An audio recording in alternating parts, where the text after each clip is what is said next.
Bonjour, je vous propose une vidéo de yoga qui s'adresse particulièrement aux danseurs de tango. Vous avez peut-être souvent mal aux épaules, aux chevilles, aux talons, à la partie basse du corps puisque vous piétinez beaucoup et vous travaillez aussi souvent la dissociation dans le corps. Donc je vous propose deux séquences de vidéos pour travailler ces différents aspects. Alors cette première vidéo, c'est une vidéo plus de détente, d'étirement du muscle mais en douceur que vous pourrez faire après la pratique du tango. La seconde vidéo sera plutôt une vidéo qui vous permettra de tonifier le corps, de le dynamiser avant la pratique du tango ou à n'importe quel moment dans la journée. Alors c'est parti. Pour démarrer cette séance de yoga, je vous propose de vous asseoir comme moi sur un tapis ou à même le sol. L'idée est d'avoir les fessiers entre les pieds. Donc pour démarrer, ça peut être utile de mettre une brique ou un dictionnaire sous les fesses ou le support que vous trouverez qui vous conviendra le mieux pour vous asseoir. Ça peut être aussi un coussin. Le plus important, c'est de bien d'écarter les mollets pour pouvoir s'asseoir entre les pieds et que les petits orteils touchent le sol. On s'étire de tout son long, de la pointe du sacrum jusqu'au sommet du crâne. On pose les paumes des mains sur les genoux et c'est parti pour la posture de Virasana, le héros, le champion, le guerrier.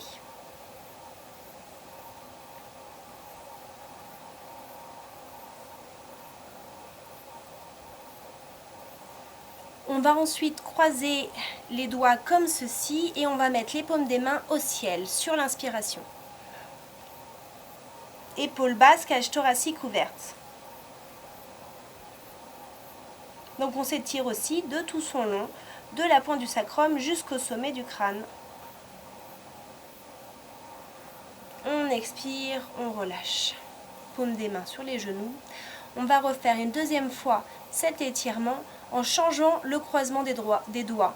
Donc le croisement habituel que vous effectuez, vous le changez, vous décalez d'un cran. Inspire. Paume des mains au ciel, on s'étire de la pointe du sacrum jusqu'au sommet du crâne, épaules basses, cage thoracique ouverte. On expire, on relâche.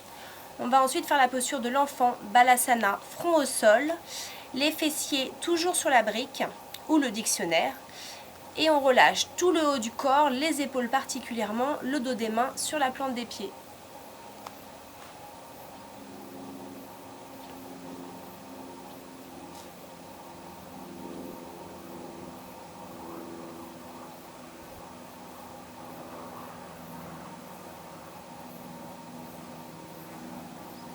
Inspire et on revient.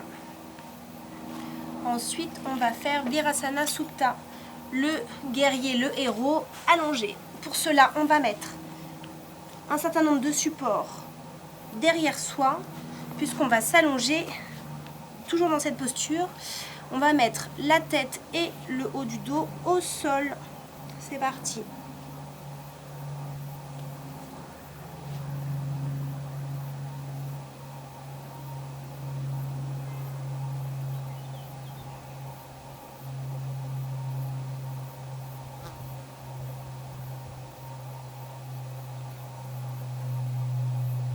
Inspire et on revient.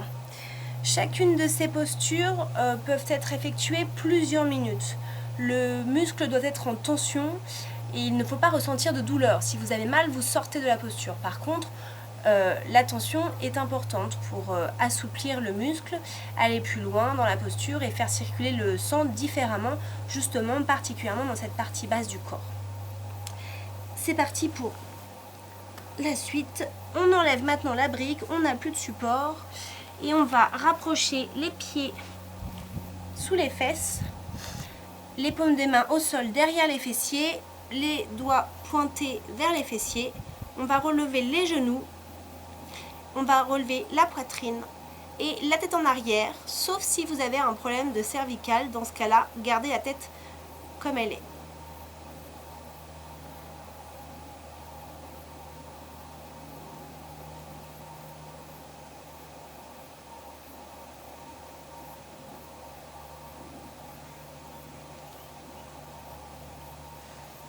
Expire, on revient. On va maintenant faire la posture de la tête de vache, Gomukhasana.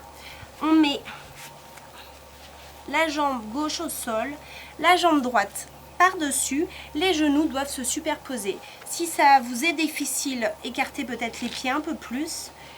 Le plus important, c'est d'avoir bien les ischions dans le sol. Donc pour ça, on recule la peau des fessiers et on essaye de voir si on est bien sur les deux ischions et que les genoux soient superposés. C'est le plus important. Donc après, les pieds, disposez-les comme vous voulez. Si ça n'est pas le cas, c'est pas non plus important.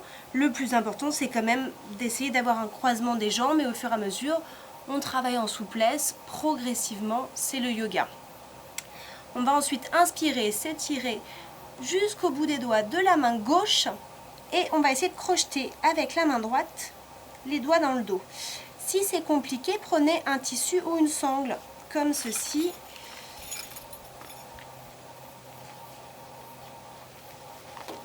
Voilà, on crochette, on accroche la sangle avec les deux mains.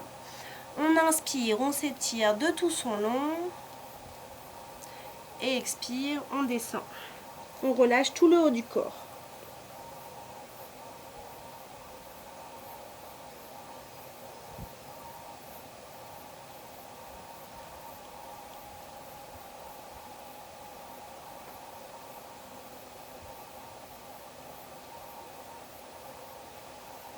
Inspire et on revient. On va effectuer la posture de l'autre côté. Pour cela, on va relever les fessiers, garder les pieds là où ils sont et tourner comme on peut tourner, donc dans un sens. Donc c'est plutôt rotation donc du côté anti-horaire. Et on va venir avec la jambe droite en dessous, comme ceci. Voilà. Donc pareil, on fait attention aux genoux, on écarte plus ou moins les pieds. On s'assoit bien sur les ischions. Hop, c'est bon. Inspire et on s'étire jusqu'au bout des doigts de la main droite. On essaie d'accrocher la main gauche derrière. Ou bien on prend la sangle et on attrape la sangle.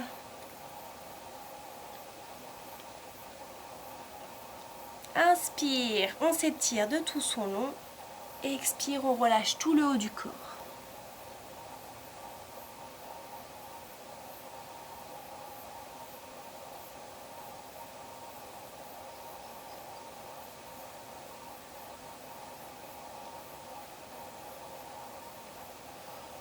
Inspire, on revient et on met la sangle de côté. On va ensuite faire la posture de la grenouille, Bekasana. On va se mettre sur le ventre, sur le tapis, hop, comme ceci. On attrape le pied droit, puis le pied gauche. Et on va essayer de pousser les pieds vers le sol, comme cela. Sur l'inspiration, on relève le buste.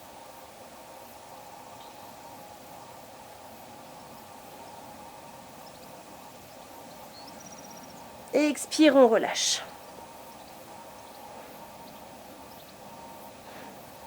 Une deuxième fois, inspire.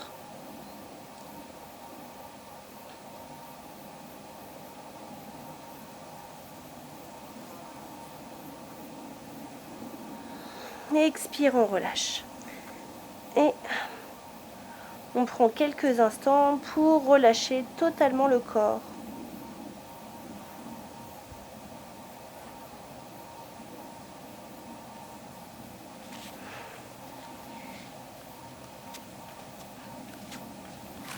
Voilà, c'est fini pour cette première série de postures que je vous proposais plus en détente pour étirer le muscle en profondeur, l'assouplir en douceur. Donc les derniers conseils que je peux vous donner pour le yoga, c'est surtout de ne pas oublier de pratiquer en respirant uniquement par le nez et ensuite de bien penser à toujours s'étirer de tout son long, de la pointe du sacrum jusqu'au sommet du crâne. Et ensuite, dans chacune des postures, de s'imaginer ancré dans le sol, enraciné, et de s'allonger le plus possible jusqu'au ciel.